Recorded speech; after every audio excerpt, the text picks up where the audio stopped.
आखिर ऐसा कौन सा रहस्य था जो सुंदर राजकुमारी चंद्रकला के शरीर में वास कर रहा था? एक भयानक सांप? क्या यह कोई श्राप था या किसी काले जादू की छाया? चलिए जानते हैं इस रहस्य से भरी कहानी को।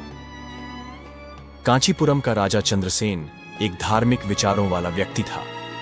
उसके राज्य में चारों ओर अमन शांति का माहौल था, परंतु फिर भी राजा चंद्रसेन हमेशा दुखी रहता था। राजा के दुख का कारण था उसकी जवान बेटी राजकुमारी चंद्रकला का स्वास्थ्य। राजकुमारी चंद्रकला दिखने में तो अत्यंत खूबसूरत थी, पर उसे एक असाध्य रोग ने घेर रखा था, जिस कारण वह हमेशा अचेत अवस्था में रहती थी।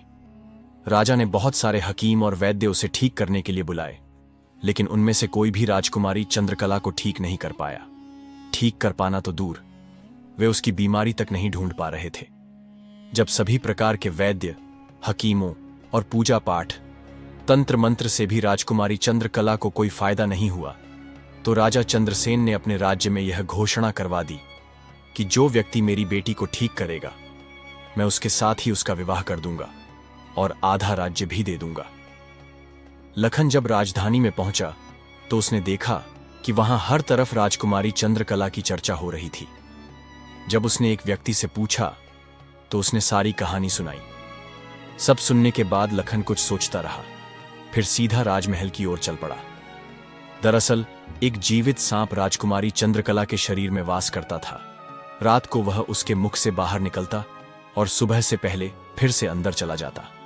राजकुमारी चंद्रकला को इस बात का कोई पता नहीं था, और न ही राजा चंद्रसेन या महल में किसी और को। लखन ने राजमहल में आकर देखा कि वैद्य हकीम थक हार कर प्रयास कर रहे थे।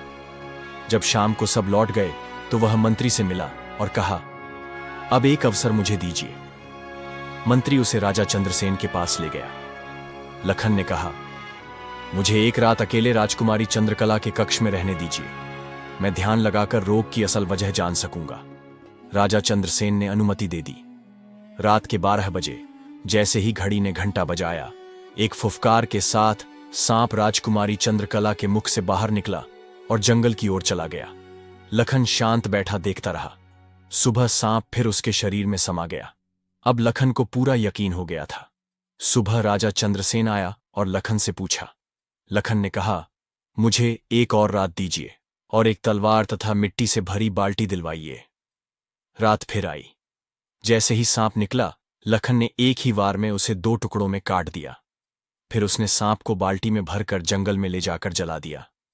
सुबह जब लखन ने राजकुमारी चंद्रकला को पुकारा तो वह होश में आ गई। वर्षों से अचेत रहने के बाद वह उठ बैठी। राजा चंद्रसेन भागा भागा आया और अपनी बेटी को देखकर फूट फूट कर रो पड़ा। फिर उसने वचन अनुसार राजकुमारी चंद्रकला का विवाह लखन से करवा दिया। जब आधा राज्य देना चाहा तो लखन ने विनम्रता से मना कर दिया। राजा चंद्रसेन ने भाव विभोर होकर बहुत सारा धन देकर राजकुमारी चंद्रकला को विदा किया।